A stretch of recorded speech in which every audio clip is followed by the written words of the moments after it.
উনি ঠিকই বলেছেন, আপনি বলবেন। ঠিক আছে, ক্রস ফায়ার কমে গেছে।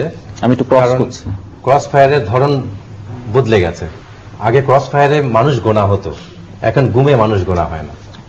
এখন সরকারের মন্ত্রী, সাধারণ সম্পাদক উনি বিদেশ থেকে এসে বলেছেন যে গুম বলতে কোনো শব্দই নেই। উনি গুমকেও গুম করে সেই জায়গায় নিখোঁজ করে দিলেন। আর কি বিচিত্র একটা দেশ এখানে, যেখানে ছেলে চুক্তি করে, জামাই বাস্তবায়ন করে, আর শ্বশুর ম্যানেজ করে। কি বিচিত্র এই আমাদের ইন্টেলিজেন্স।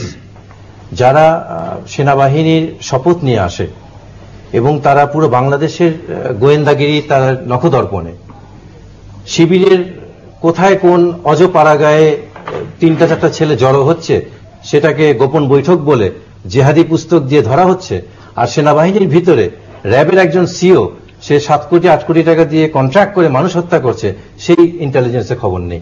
ইন্টেলিজেন্স কাজ করে, ইন্টেলিজেন্স কাজ করছে আমাদের। কাকে অসুস্থ হলে কাকে সিএমএইচে নিয়ে যেতে হবে, কাকে গলফ খেলাতে হবে, কাকে গমের শীষ দিতে হবে, সেই কাজে তারা ব্যস্ত। কিন্তু ইন্টেলিজেন্স কি কাজটা তার ডিপার্টমেন্ট করছে সেই দিকে যাচ্ছে না।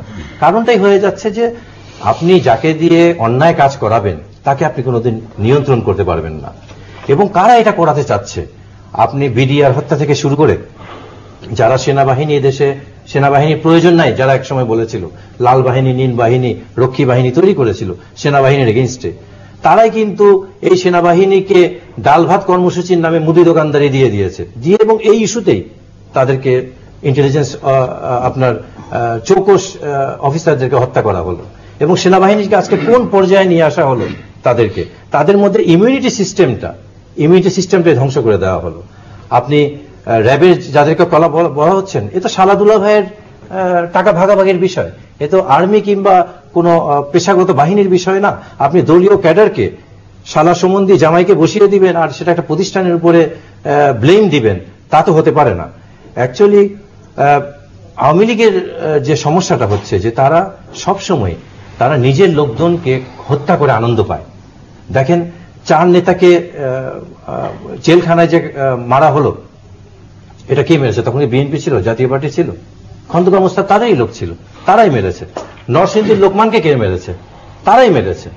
আজকে এই যে নজরুলদেরকে কারা মেরেছে? তারা মেরেছে।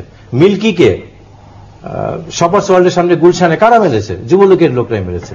এখন তারা নিজেরাই বিচার পাচ্ছে না, আওয়ামী লীগের লোকরা নিজেরাই বিচার পাচ্ছে। মালিক আবার আসবো, সুভাষ সিংহ রায়।